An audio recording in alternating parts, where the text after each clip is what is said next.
from the Mississippi Gulf Coast Convention and Visitors Bureau. We're here today to show you Yvette, who's from Biloxi, who's going to show you how we wow people. Hi there, welcome to the Biloxi Visitor Center. I'm Yvette. I have been here for 22 years and I'm going to tell you everything that we have to offer. Did I say 22 years? Well, excuse me, I must have started when I was 10. Every day when we have visitors that come through here, we have an opportunity to make them a part of our family. We just want you to come here and feel that you truly belong and that you're welcome to come back anytime. I have quite a few stories I'd like to share with you, but I'll just pick out the one that I think right now is a little more suitable. I had a young man that came in just a few days ago and he had hitchhiked here. And he was looking for the bus station because he was going on to Texas to be with his father.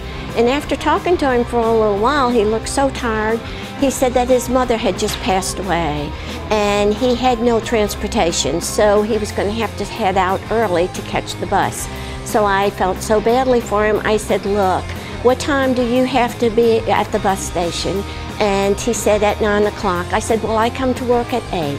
So how about if I just pick you up and we'll have enough time for me to drop you off to catch the bus? I said, and that's really what we are all about. We're the city that cares. And if we can do one thing for someone just one day a week, we have really accomplished something.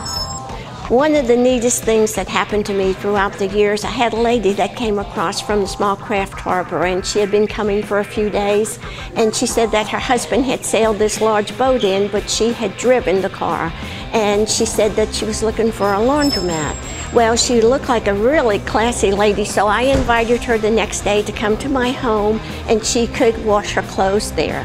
Well, she came over there. My husband was a little upset because I didn't know her name or anything. But anyway, she came over and she was such a classy lady. I thought, I have to have shrimp remoulade. I can't just serve her anything for lunch.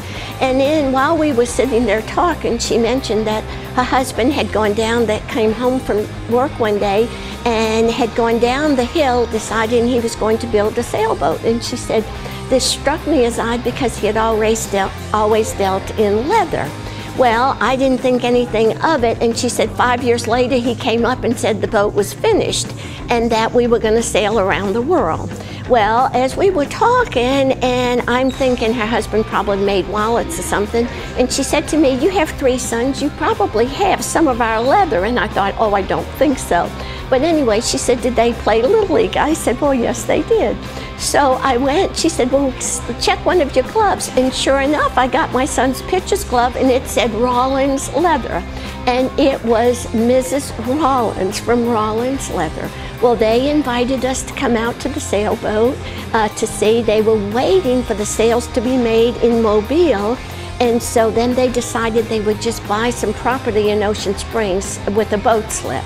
They invited my husband to sail around the world with them, but of course he had to turn down the idea. But from then on, I thought, from now on, I'm just going to be a little more cautious about who I bring home for lunch, you know. That was a cool story. Here is the lesson I'd like to tell you before I say goodbye.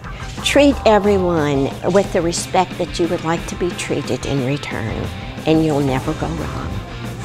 Goodbye. It was nice talking to you.